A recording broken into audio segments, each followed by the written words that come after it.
Hi, I'm Chris Widener, and you're watching a special Made for Success on location at a conference in Dallas. My goal for Made for Success is to help you turn your potential into performance, to succeed in every area of your life, and to achieve your dreams. And the way I do this is by introducing you to some of America's greatest speakers, authors, and thought leaders. Not only are we going to talk about the topics that they speak and write about all over the world, but I'll also take you behind the scenes to get to know the person behind the personality. My guest today is Jim Rohn. Jim has been hailed over the years as one of the most influential thinkers of our time and considered to be America's foremost business philosopher. He has been sharing his success philosophies for over 40 years to over 4 million people worldwide. Jim Rohn has helped motivate and train an entire generation of personal development trainers, as well as hundreds of executives from America's top corporations. He is a master motivator, author, and a living legend. Welcome, Jim. Wow, Chris, thank you very much. Yeah, I good to have that. you here. I'll take you with me around the world. Just to introduce me. Yeah. So I want to ask you, we were talking as we did the run-through for the promo there about being a living legend, and you really are. I mean, you have had an incredible life, an exceptional life, where you've been able to influence so many people. How do you go from the kid that you started out to, where you're at now, speaking all over the world? How do you get started in that? Well, part of it is living long enough to have a chance to be a legend, right? There you go. And I just celebrated birthday number 75. Wow. But 25 years old, I'm living in Idaho, where I was born and raised. And, I'm married. I've got a little family started and struggling to pay my bills, but, working hard and doing the best I can. And then you've heard the story. I get this knock on the door, and there's a little Girl Scout selling Girl Scout cookies. And she gives me this incredible presentation. Girl Scouts, best organization in the world. Everybody wants to support the Girl Scouts. We've got these cookies, only $2. And she very politely asked me to buy. No problem. I wanted to buy. Big problem. I didn't have $2 in my pocket. And I'm not destitute, but my pockets are empty. I'm a grown man. I'm 25 years old. I've been to 1 year of college. I got a little family going. I live in America, and I don't have the $2 in my pocket. And I didn't want to tell her that, so I did what I thought was next best. I lied to her. And I said, hey, look, I've already bought lots of Girl Scout cookies. We've still got plenty in the house we haven't eaten yet. She said, oh, that's wonderful. Thank you very much. And she leaves. When she leaves, I say to myself, I don't want to live like this anymore. I mean, how low can you get lying to a Girl Scout, right? Exactly. So that was one of those days I call the day that turns your life around. Yeah. When I really made the commitment, I must start a search for finding ways to do better. I always wanted to, but I just hadn't found the person or the ways. Shortly after that, I found someone who became my mentor over a 5-year period after that, between ages 25 and 30, 31. What he taught me made me a millionaire, entrepreneur, changed my life, refined my philosophy, helped me develop skills and disciplines that I didn't have before. Totally revolutionized my life over that 5-year period. And that was the beginning of my change of mind and circumstances. And then that led to where I am today. I wonder how many people have that dramatic moment like you did. You shut that door and you went, I just lied to a Girl Scout person. Some people could have just said, well, I had to do what I had to do. Yeah. Other people like yourself say, never again. Yeah, you don't know. I call it the mystery and the magic. Why one experience affects a person one way and another person passes it off and doesn't let it change their life for the better. Or they might not do it now, and maybe later something else will happen, and that'll be the moment. You just don't know. As you know, lecturing, giving seminars, teaching, training, why some people pick it up, do something with it, change their lives, and others don't. I remember at the 2004 Weekend Leadership event, we had someone come back who had been to the 2001, and they were in real estate, and they had bought some outrageous amount of real estate, $50 million in the last, because they walked out of the last one and said. And then another guy was there, and he said, I was at the same one, but he went out and did it, and I didn't. Well, he was back for 2004. He said, in 2007, he said, I'm coming back, and I will have built my fortune. Yeah, that's part of the mystery. You know, I've written how many books now? 5 or 6, and I should have written 26. So what happened to those other 20 books? That's the mystery. You know, the magic is the 6, and the mystery is the 20 that are missing. So we're a bit of a mystery to ourselves, right? Yeah, sure. I should have, but I didn't. Yeah. You know, I had the skills, but I didn't put them to work. So we all have a bit of that. But then the things we do that sort of dramatically change our life, that's the magic. That's the power. Yeah. Part of it is the law of averages. You know, I tell this little Bible story about the sower went out to sow the seed, and he was highly ambitious and he had good seed, but the first part of the seed that he sowed, the birds got. And the next, he keeps going, and the next seed falls on stony ground where the soil is shallow. And the little plant starts to grow, and the first hot day it withers and dies. So he keeps on going. The next seed that he sowed fell on thorny ground. Yeah. The little plant starts to grow, and then the thorns choke it to death. And it called the thorns little cares, little things that keep people from doing the bigger things. And then finally, he keeps on sowing, and the seed falls finally on good ground. But then the good ground was a bit of an interesting idea, that some of it produced 30%, some of it produced 60%, and some of it produced 100%. So it's the full range from the birds getting some and the hot weather and the thorns to the good ground, even though good ground has a variety of 30, 60, 100. So when I started out lecturing, I wondered why I couldn't get everybody to do the 100%. Then I found out, you know, this is not to be, right? You know, so that when I say to John, you should have been at the meeting last night, and he said, well, hey, the screen door came off the hinges. I had to fix and do some repairs. And so I say, now I understand that some people are going to let little things cheat them out of doing better things. But maybe that'll change. Yeah. You know, a week from now, somebody wakes up and has an experience like I did with the Girl Scout, and everything changes. So the door usually is always open, unless somebody totally resists the idea of self-improvement. But I think there's enough experiences along the way to prod us and push us a little bit. Or we hear a testimonial, or we read a book, right, or somebody buys us a ticket and we go to a seminar, and we're never the same again. You share an idea with someone, 2 people. One of them says, I see it, and the other one says, it isn't clear to me. You say, why not? It's perfectly clear when you shared it. Yeah, why can't you see what I see? Yeah, true. How come you don't feel like I feel? So you have to allow for that.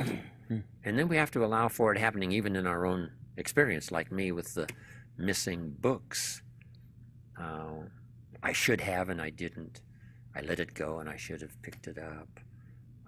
So I guess the key is to do the best we can, and the key is to keep learning from every experience possible.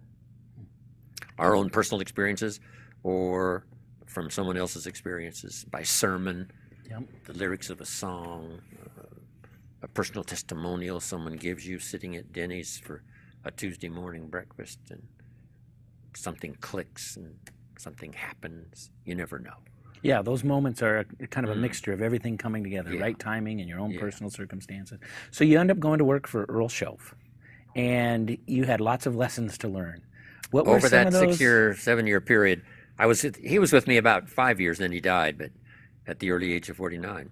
But those were such dramatic days of incredible change. And the stuff he taught, he only went to the 9th grade in school, so he put things very simply.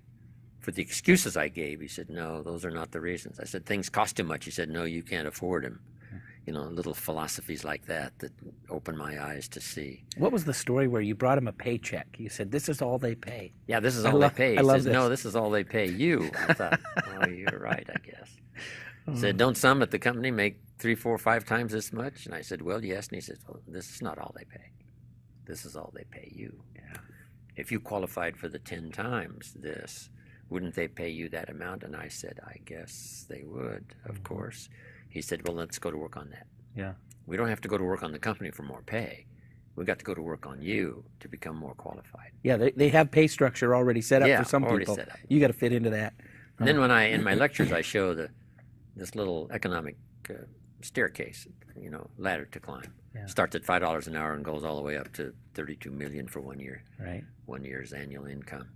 And somewhere along the way, by what we hear and what we experience, we try to make ourselves better qualified for the next move up. Yeah. And that's the key, is to keep moving up, keep growing, keep developing, see what all you can do with your life. What he was really the first person to give you the idea of personal development, Mm-hmm. right? What kinds of things was he telling you about the importance of developing yourself? What were some of those lessons that he taught you? One he used, which really got my attention, he said, why don't you set a goal to become a millionaire? I'm 25 years old. He said, this is America, land of opportunity. Why don't you set a goal to become a millionaire? And then he said, for what it will make of you to achieve it. And I thought, wow, that's a whole different philosophy. Set a goal to become a millionaire for the person you have to become in order to be worth $1 million. Then he said, once you've become a millionaire, you can give the money away, because what's important is not what you got, but the person you became. And I got the message. And that's where I started hearing those phrases from him. Work harder on yourself than you do on your job. Bringing value to the marketplace is how you get paid. The more value you bring to the marketplace, the better your pay. And also you get paid for what you become. A leader, an entrepreneur, a manager, somebody who has the ability to inspire other people. So somebody's watching and they're saying, okay, work harder on yourself than you do on your job. And they agree with it in principle. They say, yeah, that sounds right. I know I need to work on myself. What would you recommend people do? I started out with developing a list of skills I didn't have. I'm raised in farm country, southwest Idaho. Right. I know how to milk cows, but the pay's not good. That's right. So the first thing, and I started part-time, a little sales adventure on how to get customers. It was in health and nutrition, and I believed in the product, and I was taught, here's how you get a customer. And then here's how you ask them, who do they know that wants to be healthier? Then expand your business from there. So that was the first extra skill I learned from just the regular farm skills that started to change my life. So this is part of the personal development, learning that extra skill.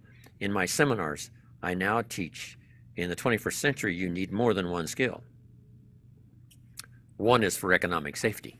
Right. Here's the guys that's worked for General Motors. They just, closed a couple of plants and laid off, 25,000 people. This guy has been there, let's say, for 15 years. Now he's laid off, and he tells us he's already having economic difficulty. And the reason is, Chris, he only had one skill. Over the last 3 or 4 years, if he would have taken accounting 2 nights a week or something, Yeah. so that when this crisis occurred, he would have something to fall back on. So in my seminars, I teach a whole list of skills I learned by the time I was 31 that not only made me rich, but really broadened the whole scope of my ability to be an entrepreneur, affect other people's lives. And then I got into, of course, teaching and training. But that's part of it. I learned sales. I learned to find good people. I learned to get people to work together. Interesting phrase in the Bible says, if 2 or 3 agree on a common purpose, nothing's impossible. I thought, wow, 2 or 3, not all alone, but 2 or 3. So if you can get inspired and inspire a couple of people to go with you, you could do some pretty extraordinary things. I learned how to do that. Then I learned recognition and rewarding people for steps of progress. You may work for a company and they reward people for the big steps. I've learned to reward people for little small steps of progress. Anything you can think of to give them a reward for making some progress. It doesn't have to be a big reward. Doesn't have to be big. Small. Something small. Kind word. Then it comes to a philosophy that says, be so busy giving other people recognition, you really don't need it for yourself. Now you've arrived at a very good place. Your greatest happiness is other people getting rewards, not necessarily yourself.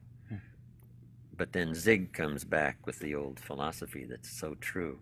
If you help enough people get what they want, from either money to recognition or success, you can have everything you want. Yeah. I heard Zig say that, I think, almost 50 years ago, 45 plus.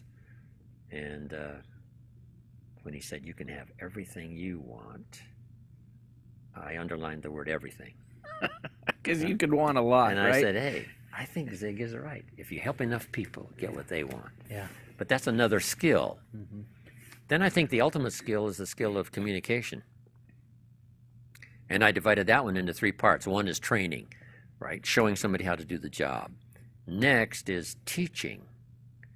And I simply used the 2 words for a purpose, teaching life skills. Because one of the things that helped me really revolutionize my life, age 25, was learning how to set goals. Decide what you want, write it down, start checking them off. Where do you want to go? Make that list. Yeah. What do you want for your family? Make that list. I started doing all that. That's called teaching life skills. So if you combine job skills with life skills, your chances now really start to multiply. Then the ultimate in communication is learning to inspire, helping somebody to see themselves better than they are, transporting them into the future. Say, Mary, here's who you could become. With just a few changes, I promise you, you'll never be the same again. Here's the kind of person you could become. Confident, strong, able to cope with circumstances and changes. You could be that person.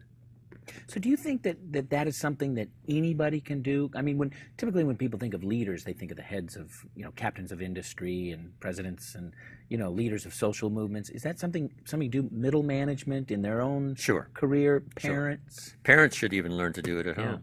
Yeah. Here's the person you could become.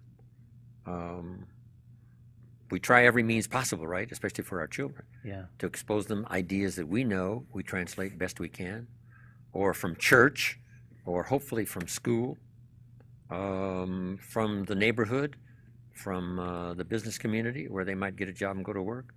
We just hope and pray that they will be constantly exposed to things that will cause them to think, change, refine habits, develop skills, have personal satisfaction of the success they want. We hope that happens. But it's going to come from a variety of sources, not just one. It's like mentoring. I happened to find somebody who, was the business employer, business partner that I worked with, as well as being a mentor. But sometimes, somebody mentors you in good health. Somebody else mentors you in spiritual matters. Someone else mentors you in family relations. And someone else mentors you in business and developing skills. Did you go actively looking for mentors throughout your life? No. After that Girl Scout experience, I said to myself, I must find something. And sure enough, a friend of mine said, I've gone to work with this man. You've got to meet him. That was shortly after that I met Mr. Schoaf. Who knows the mystery of that, right? When the student is ready, the teacher appears.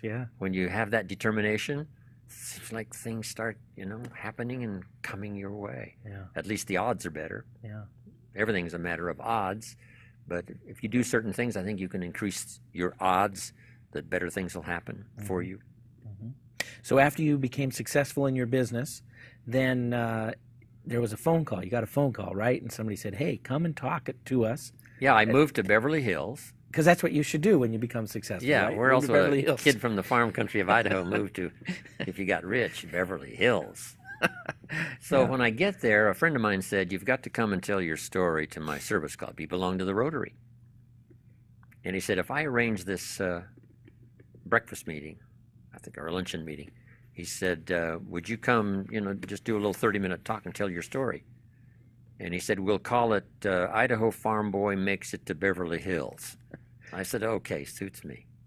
So I did this little talk, and evidently they enjoyed it.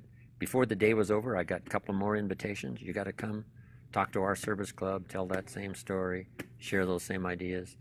That started me thinking about, really becoming involved in teaching and training. I'd done a lot of training Yeah. and inspiring in my own entrepreneurial organizations, but not for the public. So I started doing these little talks for service clubs, and once in a while a high school class, college class, enjoying it very much. Then one day a man said to me, I've heard your talk now 2 or 3 times, and I've got this little company going.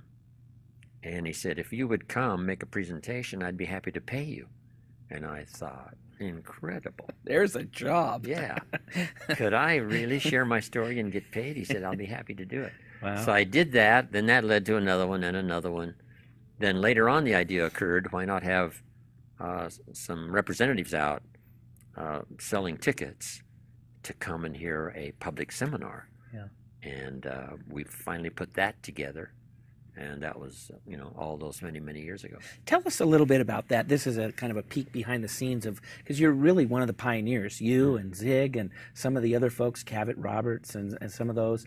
What was the culture like back then when you guys were out barnstorming America and really developing the whole personal development culture that now is so prominent in America? What was that like? It was exciting. Of course, I gave it all away. Huh. All of those speeches I did Yeah. in colleges, the high schools, and for service clubs and so on, that was all free. Then when somebody offered to pay me, that put a whole new look on it. And then I began this process of creating something valuable enough to where someone would buy a ticket and go and listen.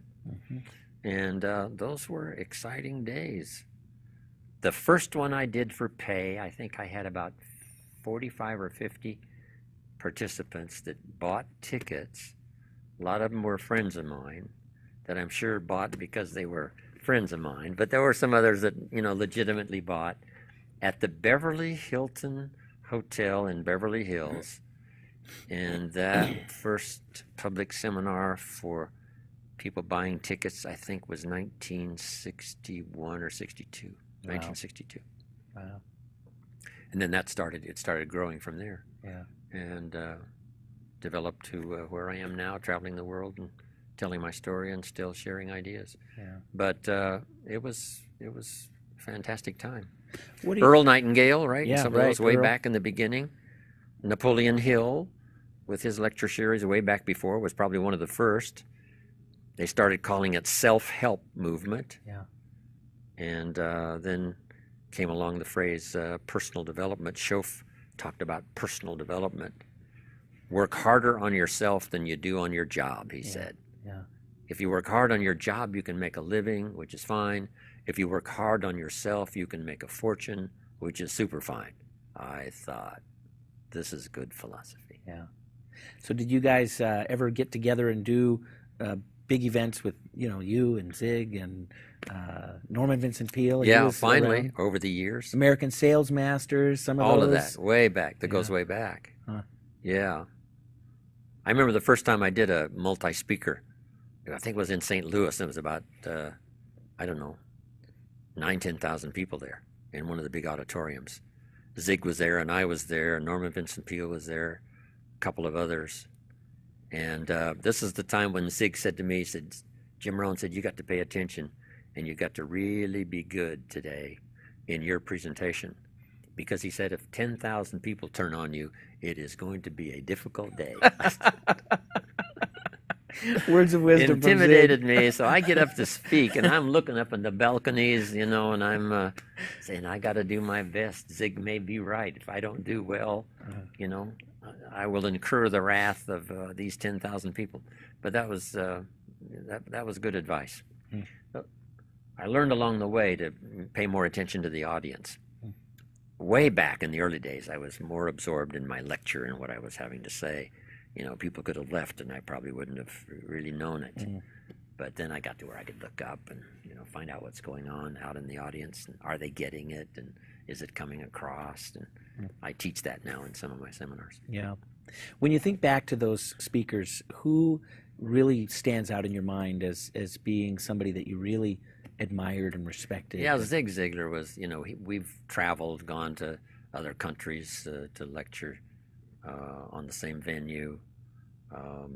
Earl Nightingale was unique. you know, a unique person in his own right. The stuff that he wrote, as well as his speeches and lectures, were captivating, interesting, made you listen, thought-provoking, and that's all we're really trying to do, right? Yeah. The minister on Sunday morning, right, just wants to share ideas, get people thinking, pondering about their life, how to refine things spiritually as well as how to refine things economically and personally. Yeah. And we can all use a little coaching, whether it's one-on-one person, or whether it's in a seminar setting, or whether it's church or a Sunday school class, wherever it is, where ideas are being shared. There's always a chance to pick up something that you hadn't quite thought about before. Mm-hmm. In 2004, summer of 2004, you got the Masters of Influence Award at the National Speakers Association, and I was there to be able to be there and see that. And one of the things that really amazed me was they asked the crowd, and there was maybe 2,000 people there, 3,000 people there, how many of you would say that Jim Rohn has significantly influenced your life or your speaking career? And nearly 2/3 of the hands went up. How do you feel about that? It's, you know, it's so extraordinary from where I came from. Yeah. Southwest Idaho farm country. I still have the old family farm overlooking the Snake River, where I make a little wine and, you know, grow a few crops and live the good life there. But it is extraordinary. One of the greatest experiences, and you heard me say before, is when someone puts your name in their testimonial. Here's the person that found me. Here's the person that got me started. Here's the person that wouldn't let me quit. Gave me more reasons for staying than for leaving. Here's the person who believed in me until I could believe in myself. And then they mention your name. Yeah. That's big time stuff. Yeah. You can't buy it with money. Yeah. You have to earn it. What's extraordinary for me now is to go to Russia and lecture. I started lecturing in Russia 12 years ago. To go back now again and have someone say 12 years ago, here's what's happened to me, my family. I want to introduce you to some people. I helped change their life since you changed my life. That's so extraordinary. I guess that's why at age 75, I'm still off to Chile and Santiago, and a few days after that, Australia, then 3 cities, I think, in India and South Korea. One little trip. Yeah. I want to talk to you about your travels, and it's one of the fun things about having speakers like yourself who come in who do world travel, and to really just ask them, what's the world like? You know, there's a lot of people who are watching the show who they don't get a chance to travel that much, you know, and we hear things in the American media or whatever, but what are some of the countries that you've loved to spend time in, and what do you think the average person should know about some of these countries and cultures? Speaking of the travel, you know, I used to travel to Concord. Oh, before you did? they shut it all down. 3 hours from London to New York. It's so extraordinary. Now Singapore's got this new flight, Los Angeles to Singapore direct, 17 and a half hours. Oh. So that's quite an experience. Yeah. You know, it's like 9 meals and 4 movies, and finally you get there. Yeah. But first class is, you know, exciting, and caviar and champagne and, you know, all the amenities. But traveling to other countries, you know, people are basically the same. You know, they've got families and they want to do well, and they want the next generation to be better off than they are. People have hopes and dreams, and want to know how they can achieve success. What could I do? It seems like I've been stuck for 4 or 5 years. What could I do to make a difference? Everybody wants to know. And then they want to be fulfilled. People want to, you know, have satisfaction, whether it's spiritually, socially, personally. Satisfaction of personal development. I'm better than I used to be. And I think if I keep working hard, I stand an excellent chance of being better in the future than I've been in the past. Those kind of aspirations, no matter where I go, from South Africa to Scandinavia, from Korea to India to Vladivostok, Russia, doesn't matter. People are basically the same, have the same desires, Some of the forms of government are a bit different, Yeah. but not the aspirations of the people. Do you take particular joy going to countries where there's burgeoning capitalistic societies? Yeah. Yeah. What's been fun for me? me is the opportunity to teach capitalism in Russia over the last 12 years. I've been there like 5 times in all the major cities because they didn't have any concept of capitalism all those years under communism. Right. Because communism taught capital belongs to the state, not the people. And of course, we believe capital belongs to the people, not the state. A total different economic philosophy. But now, since the walls came tumbling down in Germany, 14, 15 years ago, now they have the opportunity to become entrepreneurs, and capitalism, personal responsibility, instead of we're always relying on the state. So it's all changing. And they're hungry, aren't they? Just, they're ready for it. Yeah. And of course, the same mystery and magic occurs in Russia like it does everywhere else. And you tell you, here's how you can dramatically change your life from pennies to fortune. And some say, yes, that's great, I will. And some say, I'm not sure that's for me.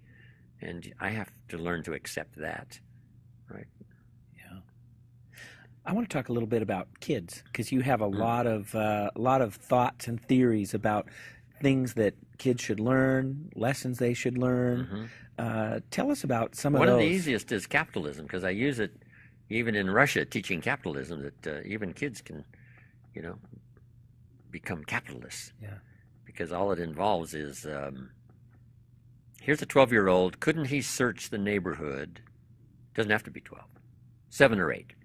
8 years old, let's say, this little kid, and he searches the neighborhood, finds a little broken wagon, and pays $1 for it, and brings it home, fixes it up, paints it until it shines, straightens out the wheels until they're true, takes it back to the neighborhood and sells it for $5. Makes a $4 profit. Could that be possible? And everybody says, well, yes, it could be possible. And all he would have to have is the idea. So I'm teaching kids how to have 2 bicycles, one to ride and one to rent. Right. You don't have to be General Motors to make a profit. Yeah. So just a bit of ingenuity, from the lemonade stand to whatever. Those are just all examples of capitalism at work, where you make something and sell it, or you buy something and sell it. Then teaching kids a little bit about money management, I think, is important. What are the things that they ought to learn? Don't spend more than 70 cents out of every dollar. And then 10 cents for charity or church. Another 10 cents for active capital, like find a broken wagon, pay $1 for it, fix it, sell it for $5. That's active capital. And then last 10% is passive capital. Let someone else use your money. Invest it and let them pay you interest or whatever. So a good program for kids to learn 70, 10, 10, and 10. Yeah. And if you do that over a reasonable period of time, you'll become financially independent. Isn't it funny how human nature, even at that little kid level, is to spend it all? Yeah. And then some more. Yeah. And borrow and spend some more. So the way you teach it is, could a child buy a bottle of soap for $2 and sell it for $3? The answer is yes. Johnny goes next door and says, Mrs. Brown, Mama uses this soap. It's really good. It's only $3. And Mrs. Brown says, Johnny, I've really got plenty of soap. And he says, you better let me come in and check. Kids don't have to go to classes, right? They don't take no for an answer. Yeah. So they don't need sales training. So she says, well, okay. Probably I do. Here's $3. And so she buys this bottle of soap that Johnny bought for $2. She pays him $3. Now we say to Johnny, here's what you must learn to do with the $3. And we just ask obvious questions. What if you took this $3 now that you just collected from Mrs. Brown and went and spent it all? He says, well, no, you can't do that, because then you'd be out of business. That's right. I mean, some adults don't know that yet. Right? The money they got in their hand, if something comes up, why not spend it? Say, no, you'd be out of business. Yeah. You got to save at least $2 back so you can go and buy another bottle of soap. Yeah. And sell it for $3 and make another $1. Then kids learning to employ other kids. Yeah. Johnny mows Mrs. Brown's lawn. She pays $5. The idea occurs to him, why couldn't I get Pete to mow Mrs. Brown's lawn, collect the $5, and give him $1 or $2 for mowing the lawn, and I keep the $3 for getting the business. He says, good idea. Yeah. Mrs. Brown gets her lawn mowed. Pete gets a couple of dollars. Johnny makes $3 for getting the job. And he said, if you do a good job, Pete, I'll have another person, I'll have another place to mow a lawn. And first thing you know, it doesn't have to be huge amounts, just so you understand what capital is all about. Mm-hmm. Capital is any value you set aside to be invested in an enterprise that brings value to the marketplace, hoping to make a profit. Mm. That's capitalism in one sentence. Mm. And it can be capital money or capital time. Time you set aside to be invested. Then I teach in Russia that the time and the money you set aside to be invested is like seed corn. If a farmer has seed corn that he's going to plant, hoping for a harvest come harvest time, would he eat it, this seed corn? The answer is no. Would he feed it to his family? And the answer is no, of course not. Right. Would he give it away and be generous? They say, well, no. You can't be generous with your seed corn. He would protect it by all means, because it's the only way it can multiply and grow into more than what it is. And that's what capitalism is all about, a chance for something to grow and multiply into more than what it is. But you've got to protect it. The same is true with your time. Let's say you set aside a certain amount of time every week to invest in this enterprise that's going to bring value to the marketplace, hoping to make a profit. You can't let anybody have that time. Yeah. Why is it that we? What if you asked a farmer to go bowling in the spring? He would say, "That's insane. Can't do it. You can't go bowling in the spring. Call me in the winter. It's just a little short season. We got the lights on the tractors now, where we go, around the clock. Yeah. Springtime, short season. Got to get the crops in. So that's capital time. Yeah. And you have to learn the value of capital time. It's so easy to let somebody steal your time that should be invested. Why do we let people steal our time? Because it seems to be universal. I don't know. We just don't set it up and, stick to it. Yeah. It's just like wasting time on a lot of things. Years and years ago, I asked a young man one time, because I knew he watched television a lot. I said, how much did your television cost? And he said, $400. And I said, well, you really miscalculated. He said, no, it cost $400. I said, that's to buy it. How much do you think it costs to watch it? Wow. Because I knew he had some skills that he really wasn't employing and was letting it all slide. I said, in my personal opinion, because the average American now watches television 6-7 hours a day. Yeah. I said, in my personal opinion, this television is costing you about $40,000 a year, not to own it, but to watch it. Huh. And I said, that's too much to pay. Right. Maybe 4,000, but not 40. Right. Come on. Pay the 4,000 and throw it away and don't use Absolutely. it. You'll still be ahead of the game. So, sometimes all it takes is a revolutionary idea like that. Somebody says, I think Jim Rohn's right. This television is costing me too much money to watch it. Because if I would use that same time employing myself, finding ways to make a profit, whatever, no telling what would happen. Yeah. What about? But unless somebody comes along and sort of, shakes up the basket and talks about things like that, on our own, we could think about it eventually, but sometimes it's a bit late. Yeah. Because that's why when I said things cost too much, and he said, no, you can't afford them. I hadn't thought about that before. When I said, this is all the company pays, he says, no, that's all they pay you. And without that kind of sort of counsel or guidance or reminder, it's easy to drift along a few more years without making the necessary changes to make your life better. And he was pointing the responsibility back to you. Always. Always about you. Yeah. He said, you've been working now 6 years. I quit school when I was 19. I'm now 25. That's 6 years. He said, you've been working now 6 years. How are you doing? And I said, not very well. He said, I suggest you not do that anymore. He said, would you like to repeat the next 6 years like the last 6? And I says, not really. He said, would you like to revolutionize the next 6 years versus the last 6? And I said, yes. And over the next 6-year period, I became a millionaire. You say... Isn't that amazing? It is. I mean, from the first 6 to the second 6. Same period of time. Same period of time with a whole totally different philosophy. Yeah. Multiple skills, learning to be an entrepreneur, you know, Zig's old philosophy, if you help enough people get what they want, you can have everything you want. Understanding all of that. John Kennedy said, don't ask what the country can do for you. That's not how you get rich. Ask, what could I do for my country?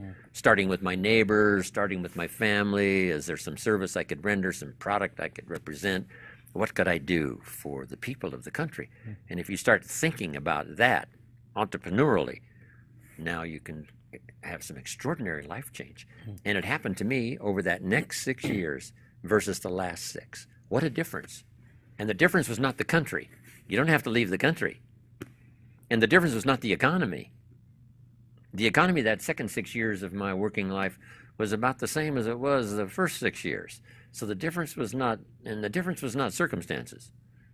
You know, some winters are long and some are short. You know, that's going to happen in any 6-year period. But the difference now is your own refined philosophy and how you think about things. That's why you've got to welcome every chance to listen to the lyrics of a song or the sermon on Sunday morning, the teacher, the professor, someone who, like you, recommends good ideas to someone who will take the time to listen. That is all so valuable. And collected over a period of time, compounded into activity and disciplines, fortunes can come your way. Yeah. You and your friend Charlie Jones talk an awful lot about books, and that we become the product of the books we read and the people we meet, audio programs we listen to. What books have shaped your life the most? You know, it started with the Bible. My parents made sure I was a pretty good scholar by the time I was 19. That's 66 books. Now, that's not very politically correct to say that the Bible, Yeah. right? So, but that's... But it's a collection of 66 books, you know, whatever you might think about it. Yeah. It's had such excellent recommendation over such a long period of time that it's not a bad idea to at least have a look. Yeah. Yeah. You don't have to agree, but it would be, I think, it would be unwise not to look. At least check it out. What are your favorite thoughts from the Bible? One I'm using currently, which I think is so valid, is paraphrasing it, the storyteller says there were two nice people. The story of two nice people. Not an evil person and a good person, but two nice people. And the storyteller goes on to say, however, and this is where the drama of life begins. However, one built his house on the rock, and the other built his house on the sand. And in just one sentence, we understand, we comprehend. Well, yes. No matter how nice you are, if you build your house on the sand, come on. Then it says the storms came as they always do, and everybody says, well, yes, we got to recognize that. And the one that built his house on the rock was saved, and the one that built his house on the sand was lost. Both nice people. Which means nice people can make errors in judgment. Nice people can make careless decisions. Nice people can make foolish decisions. Sometimes even fatal. Here's a nice guy. He's married, got a wonderful family. He lives in Los Angeles. He's a good citizen of the community. This is a nice guy. He's ambitious. He does well. He's in Los Angeles driving his car, and he's late for an appointment, and he's pushing it. And he comes to the intersection, and the light turns red, and a little voice in his head says, go ahead, you're late, you can make it. And now he's dead. Nice guy, but he's dead. When in a split second of time, he made a foolish decision. So you don't have to go off to some foreign country and die in some foreign war to be dead. All you have to do is make a careless decision or a foolish decision at the wrong time. And we're all tempted. What was that voice I heard this morning that said, you don't have to do your exercises this morning? You hear that voice too? You're running I late. hear that voice too. You can make up for it, when you get Right. back from your seminar trip. And I said, no, I've got to do at least a modified version, even though I'm late. And you just, that's every day, Chris. The waitress irritates you. And now you've got a choice. Let it go, or make a big deal out of it and embarrass everybody. Everybody's got the choice. Mm-hmm. Here's a good one. I'm walking into Nate and Al's in Beverly Hills, where, by the way, 2 mornings ago, there was Kareem Abdul-Jabbar. I had a nice chat with him.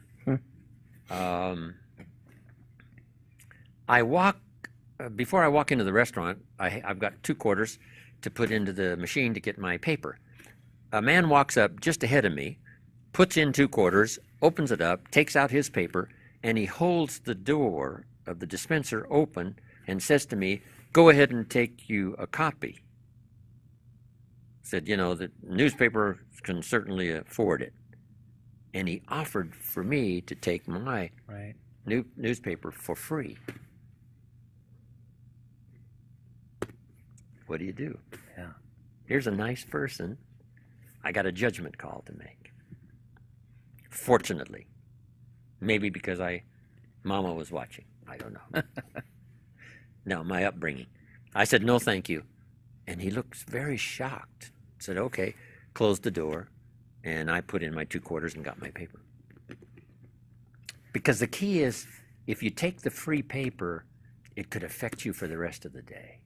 Something will sort of nag at you and say, why would you want to feel like this to save 2 quarters? Right.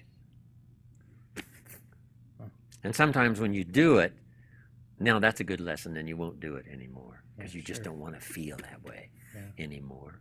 That means maybe part of that's how you've been raised, right? Those little moral questions that you go through. And guilt can be a good teacher. Yeah, it is. Yeah. You Something don't want to nags hear at from you, say, well, Yeah. I don't want to feel like this. And maybe it nags at you for a whole week, and you say, wow, for 2 lousy quarters, I took me the free newspaper, never again. And but sure enough, the next time we're tempted again. It doesn't mean that the temptation goes away. We get a little bit stronger about, saying yes to the positive side. Yeah. Because that's the way I really want to live my life.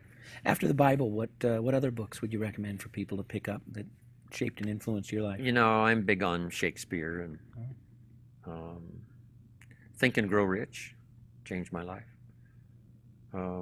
The Richest Man in Babylon helped me become a millionaire by the time I was 31. Then I'm a big student of history. Durant, Will and Ariel Durant wrote all these books on history. I go through some of those. One book I've got that helped lay the foundation for my own library was a book called How to Read a Book by Mortimer Adler. Mortimer Adler, yeah. And in this book, he's got a list of what he considers, the best books ever written. Yeah. And I use that as sort of a centerpiece for my library. Yeah.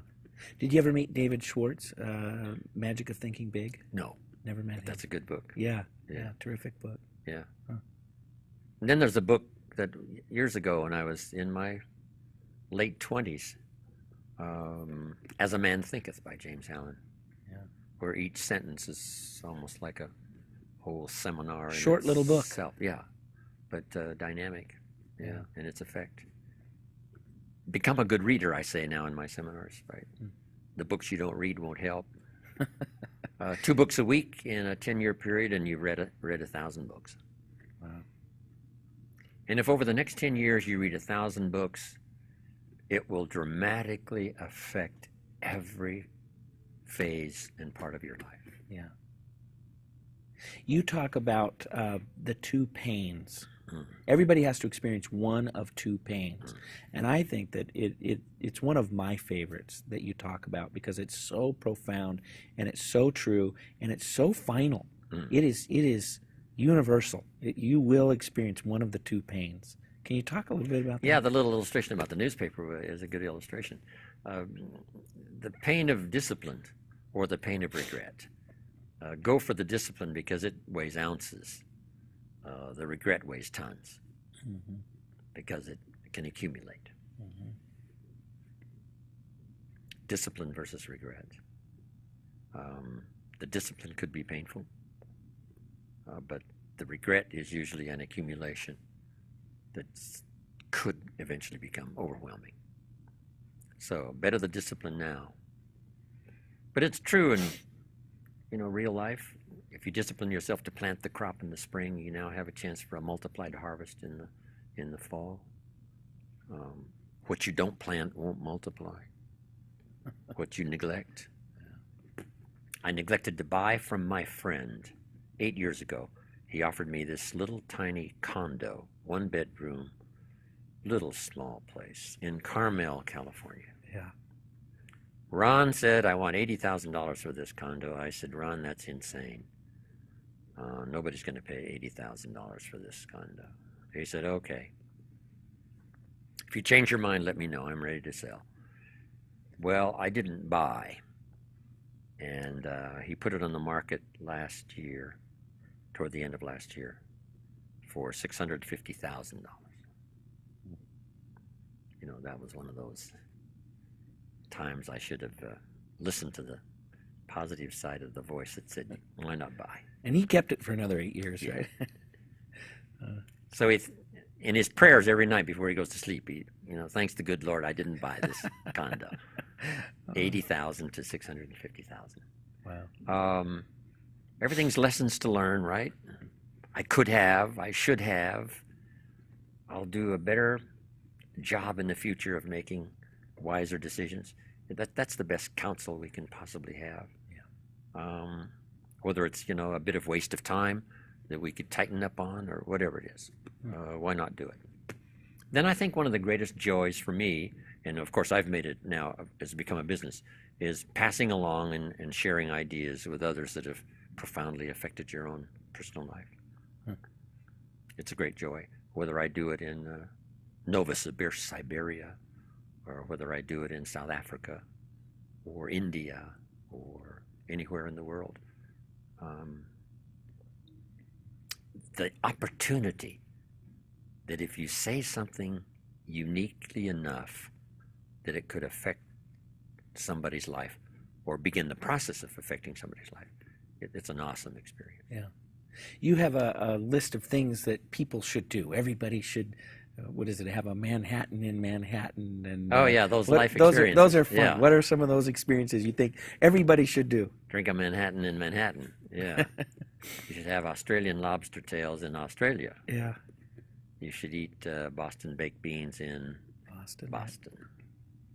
Maui onions are delicious, but you have to eat Maui onions in Maui. It's a lot better than the Walla Walla onions. Yeah, right. I'd rather eat onions. If you have True, to eat true. onions, Maui better than Walla Walla. It's a fun list to make. Yeah. Yeah. Yeah. You got to drink Canada Dry in Canada. Yeah. Yeah. Yeah. If you think long enough, you can come up with a pretty good list of say, hey, that sounds like experiences that I'd like to have. How are you spending your time? Got to have a Singapore sling in Singapore. Singapore. Yeah. Yeah. I was there just 3 or 4 months ago. Singapore. Yeah.